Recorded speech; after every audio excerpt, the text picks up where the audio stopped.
On the phone right now, we have a comedian, an actor, and you've done some writing too, right, Billy? I scribbled a little something here and there, Yeah. you know. It's Billy Gardell, who's been on a ton of TV shows. To me, most notably, Mike and Molly, because my wife Thank you, man. loves that show, and she was binging it. And it's one of those. I walked into the room, I'm like, "Hey, what are you watching?" And then next thing you know, it's like 4 hours later. There's no lights on in the house. We were just That binge. is the absolute kindest compliment you can give a guy who had a sitcom. Oh, Yeah, Mike and Molly was an absolute just I think it was a classic, man. I think it holds up great. I still watch him with very, very warm memories, and I still talk to the whole cast still talks to each other. Like, that was a very special time and moment in television, and I still can't believe I was a part of a show like that. It was unbelievable. I yeah, got really lucky. I got two back to back, because then I did Bob Hart's Abishola, and yeah. just sailed under a lucky star with Chuck Lorre, and I love Bob Hart's Abishola and the love that show sent out. But I do believe Mike and Molly's a classic. I think that's up there in the classic department. It's just the perfect storm of great writing and the acting. It's just all mixed together so well. You had such a great cast on Mike and Molly too. We did, we really did. We had a great cast, great writing, and then that Chuck Lorre guy. I think he's going to make it. Yeah, I really you do. think so? I think if he stays out, I think he's gonna pop through the ice. Yeah, the guy just knows TV. He's got like a third eye, man. He should quit his day job and just kind of focus on this. I think he can let go now. I do. I agree. Yeah, you've been on tons of TV. You've been in movies, but you're on the road. You're doing stand up, and that's where you started. And you actually started doing stand up on a bet. Is that correct? Yeah, when my first stand up date was December 28th, 1987. So, but I was working at a warehouse, and I wanted to be a comedian. I was about 17, and some guys on the line were betting I wouldn't do the open mic night. And as you're a young man and apt to do, I ran my mouth and bet them all. I don't know if it was $50 or whatever, and then I had to do it because I couldn't cover the bet if I didn't do it. So I kind of owe those guys. Well, if you need help, we can take up a collection here at the office. I appreciate it. Get that jar out for me. Yeah. Yeah, Pass and I'm excited to come back into the Boston area, man. Boston was real good to me early on, and you have such a great legacy of comedians up there, Kenny Rogerson and Sweeney, and just the guys that built that Northeast corridor, and it's such a great sarcasm town, which I love. and I love that East Coast humor, man, because the East Coast humor is just, to me, it's like, it's funny without being painful, and I like that. I like that. I like a little scoop of love in the salt. You know what I mean? Right. So that's the kind Right. of humor I really connect with. It's a very working class humor, and I think that don't take yourself too seriously is the main role. And Right. I like that a lot. Right, especially in the Northeast and in Massachusetts, we like to call ourselves mass holes. We just love to give you our 2 cents, whether you want it or not. We're there with our opinions. It just doesn't matter. We have to add in to everything. So yeah. Well, I got to do. I got familiar with your city through Mike O'Malley, who's just a great guy. And, yeah. And I was on Yes Dear with Mike. That was kind of like, if I had a college team, if Mike and Molly was my pro team, my college team was Yes Dear, because I was a reoccurring character on that. And I really got to be good friends with Mike, and Mike turned me on to Boston, and it's been a good city. My buddy Jack Lynch is up there too, and I'm going to go hang with him, and we're just going to get a Dunkin' Donuts every 14 minutes until our anxiety's in a free fall, because I can't get Dunkin' out here. I got to drive 40 minutes to get a Dunkin' out here. I got to drink that burnt Starbucks crap. Oh God, yeah, Dunks, and but you have all those great donut places with all the. I just watched a documentary called "The Donut King of LA," or I think it was called, but it was the guy who started the whole pink box thing, and yeah, sure. I can't. Well, these days I don't. I walk by the donut store because I've lost like 173 pounds. So I just walk by, but the Hulk is still in there. I still see a Kriller and lose my mind. You know what I mean? Yeah, you're like Bruce Banner. You got to stay calm, right? Yeah, dude. I walk by a Dunkin' or a donut shop, and my eyes go green, and then I got to get down the road before something bad happens. I wanted to ask you about that. Congratulations on losing that weight. That's not an easy thing. Thank you, man. And it's even harder keeping it off. Yeah, I've been steady for 3 years afterwards, man, which is really exciting, because I went and, you know, the internet's horrible. You know, when I lost all that weight, there was an ad on Facebook that the AI generated that I ate these magic gummy bears to lose the weight. And I always want to say, like, use your head, man. Gummy bears is what got me in the predicament in the first place. Come on, let's think. So, but I had the bariatric surgery, and then I just do. You know, I actually live now like the people I used to make fun of. So I think that's God laughing at me. You know what I mean? Because now I'm eating salads and taking a walk where I used to just be able to unhook my jaw like a boa and eat a rack of ribs. But, you know, they retired my jersey. I think when I lost all that weight, all the restaurants flew their flags at half mast. Well, I wanted to ask you about that. Being in television and in movies, you hear about people who are overweight and that the studios or the industry wants them to stay overweight because it's like it's the character they want. Was there any pressure on you to keep that weight on? No, because like I said, I have such a great relationship with Chuck Lorre, and my health was in trouble, man. My health was in real trouble. So, and I had to do something drastic, and I had to talk with Chuck over the end of the second season of Bob Hart's Abishola. And I said, man, I got to make a drastic change. And he said, go ahead. He said, well, write it in. Don't worry about it. He goes, I want you around. He goes, I want you around as long as you can get. Don't worry about it. You're already established. He goes, just get healthy. And so I, over the summer, got that operation, and then I hired a nutritionist. And, you know, I just follow the rules now. And the show, Art Imitated Life in the Bob Hart's Abishola show, because that character starts with having a heart attack. And then he falls in love with his nurse, but he has to get healthy anyway. So it lined up perfectly. But Chuck would have done that for me either way, because he's been a dear friend, and he's like, look, I just want you around. I want you around. Yeah. If you're in danger, go take care of it. Now, the one thing that does happen is nobody recognizes me anymore unless I speak. You know, my father used to say, your voice should be on the top of an ambulance. You know, get out of the way. Like once I do that, people know who it is.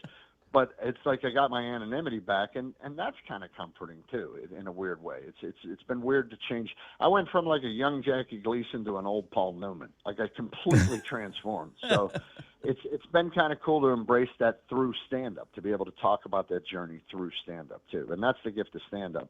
Size, shape, or form doesn't matter as long as the words are genuine. You know.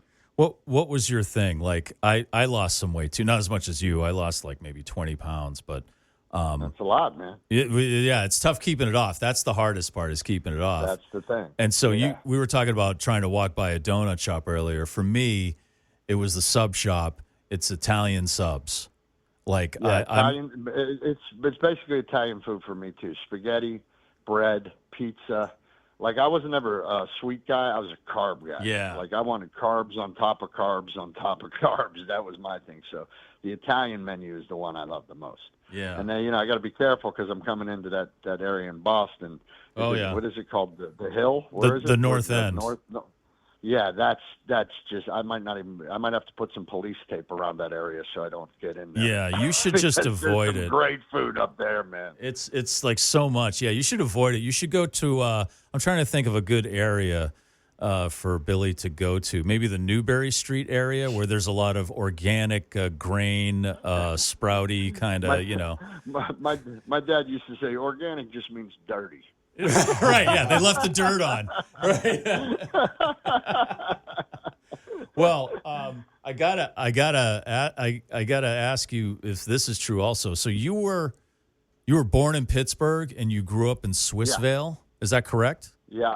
I did until my parents got divorced, and then we ended up in Orlando with the dirtbag stepfather. Everybody's got their story. Oh, yeah. And down in Orlando, I finished high school, and that's where I kind of found the theater department down there in high school. I had a great drama teacher who was even in high school teaching us about Meisner and Stanislavski and really took it seriously, and that kind of spurred it. And then stand-up was always in our house. We were always, always listening to my dad's records real quiet without getting caught, Richard Pryor and George Carlin. Oh, yeah. And then I started open mic night down there, and that's where I started on the road. And the combination of those two cities, I think, is kind of what I am. Yeah, I was also born in Pittsburgh. I was born over at McGee's Women's Hospital. And then, sure. Yeah. And then my parents at the time lived in Oakland, but then moved to Edgewood, which is right next to Swiss. Now, Edgewood is right next Yeah. door to me. Those were the steel mill towns. Yeah, oh, Homestead yeah. is right below that. Braddock. I remember them steel stacks would let go about 4:00 in the afternoon when I was a kid, and it would just get dark. Yeah. Like the lights out at 4:00. It would just be soot. But we did like a lot of blue collar cities. We survived it pretty well. Yeah. We had good people in charge when the industry shut down, and they made us a college town. Then we became a medical community, and we're a resilient town. So I'm proud that the town's still thriving. We're still thriving, which is good. Yeah, for a long time, Pittsburgh was kind of had that same reputation as Cleveland, which was not good. Right. It felt like it was out of gas and it was decaying. But like Yeah. I said, we just happened to have the right mayor at the right time who kind of made us what we were. He's like, all right, well, we got 4 colleges. We're going to be a college town. And then they built from there. It's really smart. Yeah, yeah. And I still have family. Most of them live out in Indiana County. But I go back there, a couple times a year. I spent my summers out there, so it's still near and dear to my heart. Yeah, that whole northeast quarter, like I said, we're all from the same dirt up there, which I love. Yeah, yeah. So, and that's the stuff I talk about, family and being married 23 years and being an empty nester now, and just those common threads that bring us together. That's the stuff I love. So, how old how many kids do you have? I got one. Okay, one, and a boy or girl? Boy, he's Okay. 21. 21. Blackjack. Yeah. My daughter just turned 20.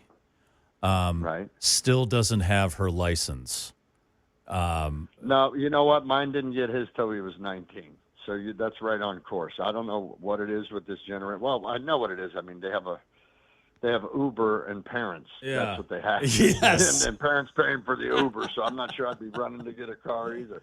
But I remember the difference because, my God, at 16, I was down there on my birthday. Let me figure out how do I get this freedom? How do I get this mobility? But, you got to remember, too, that they're connected now with the internet. And, it ain't like you got to go over someone's house to see if they're home anymore. They don't have to search for their friends, so I think it comes a little easier for them. So I think that delays that a little bit. It just drives me nuts because I felt the same way as you did. Like I couldn't wait, and it meant so much freedom. And it just drives me nuts. There's no urgency for it. Like, what are you kidding me? Just 6 dudes in a car, everybody pitching in $2 for gas. Those are magical times. So you've done acting. Have you ever thought about directing? Since you work with Chuck Lorre, you've worked on a lot of different TV shows. You were in My Name Is Earl, another one of my favorite shows. You showed up occasionally there. And you ever thought about directing? No, man. I stay in my lane. I play third base. You know what I mean? That's just what I do. I know what I do. I don't really get out of my lane. I'm not a writer. I'm not a director. I'm a good performer, and I know that about myself, and that's what I love. I think to do those things, you have to have a different kind of discipline, and I don't have that. But as far as acting or stand-up, those two I love, just love. Did you ever think, I'm working so much in TV now, I'm doing some movies, maybe I'll just put the stand-up aside? And, did you ever think that, or what keeps you coming back to doing stand-up? Well, I took 3 years off from stand-up at the end of my second show, and to get healthy. I got healthy it took a year to get healthy, and then I hadn't done it in a year, and I was like, maybe I'm done, man. Maybe I'm done. And then about that third year, I thought I'd finished. I thought I was all done with it. And then I went to a club, and my buddy Ian Bagg was up on stage and just killing. And I had several other comics encourage me to get back. Jay Leno's a friend, and Steve Byrne, and Alonzo Bowden, and Christopher Titus, and these guys were like, man, come on, get back up here.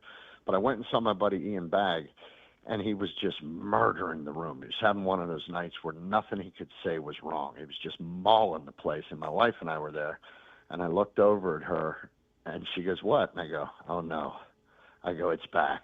And I just got the itch again. Oh, no. And so I had to get up on stage, and you gotta stand-up's the one thing you can't practice anywhere except in front of a crowd.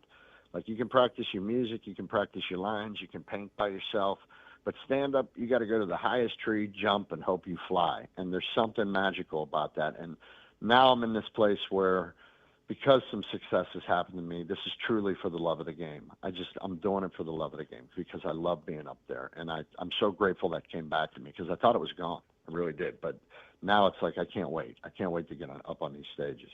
Well, you're going to get up on the Wilbur stage in Boston on August 23rd. So honored to be there. Well, Can't wait. we're looking forward to seeing you, and we appreciate your time, Billy Gardell.